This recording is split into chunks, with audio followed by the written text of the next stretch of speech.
बहुत सारे पेशेंट्स आके बोलते हैं कि मेरे बच्चे को ऑटिज्म है या एडीएचडी है, क्लास में बैठता नहीं है, तो आप क्या दवाई देंगे?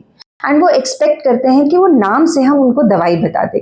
या अस्थमा है, हम और सिंपल डिजीजेस की बात करें तो अस्थमा है या नेजल ऑब्स्ट्रक्शन है, तो क्या दवाई दें?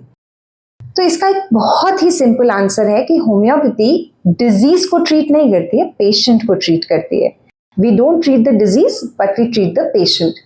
तो दवाई देने के लिए यस, डायग्नोसिस इंपॉर्टेंट है, पर जो दवाई होती है वो डायग्नोसिस के नाम पे नहीं होती कि अस्थमा है, कंजंक्टिवाइटिस है या गैस्ट्रोएंटेराइटिस है। वो उसके सिम्टम्स पे, आपके स्वभाव पे, फिजिकल और मेंटल दोनों चीजों को स्टडी करके और फिर एक दवाई निकाली जाती है जो आपके कॉन्स्टिट्यूशनल मेडिसिन होती है, जो आपकी बेसिक इम्यूनिटी को बूस्ट करती है और आपको क्योर करती है। इसलिए जब आप बोलते हैं कि कोई डिजीज के नाम पे हम दवाई दे दें तो वो बहुत मुश्किल होता है। अभी होम्योपैथी के बारे में बहुत सारे मिथ्स हैं जो लोग बोलते हैं, और मजे की बात यह है कि वही लोग बोल रहे हैं जिनको इसके बारे में पता नहीं है या एक्सपीरियंस नहीं करा।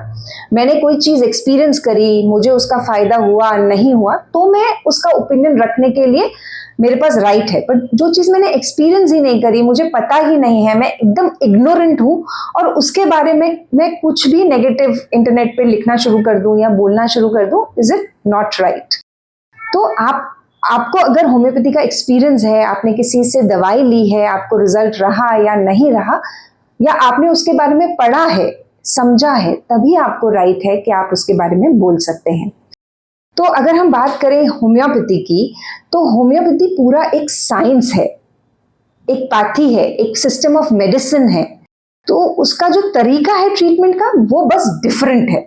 और प्रॉब्लम क्या है, हमें एक तरीके से देखना आता है। तो अगर सर्दी हुई तो सर्दी की दवाई दीजिए, इन्फेक्शन हुआ तो एंटीबायोटिक्स दीजिए।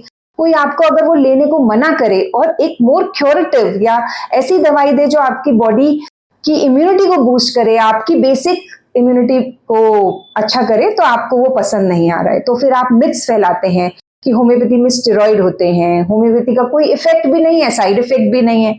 कहना बहुत आसान है, पर होम्योपैथिक डॉक्टर जो 5.5 साल पूरी अपनी एजुकेशन में लगाता है, पूरा डायग्नोसिस सब कुछ पढ़ता है और फिर काम करता है, उसके लिए बहुत डिमीनिंग होता है, उसके लिए भी, उसके पेरेंट्स के लिए भी, क्योंकि उसने उस सिस्टम ऑफ मेडिसिन पे काम किया है। तो I would genuinely request people to not spread false concepts about homeopathy and only comment if they know about it. Thank you.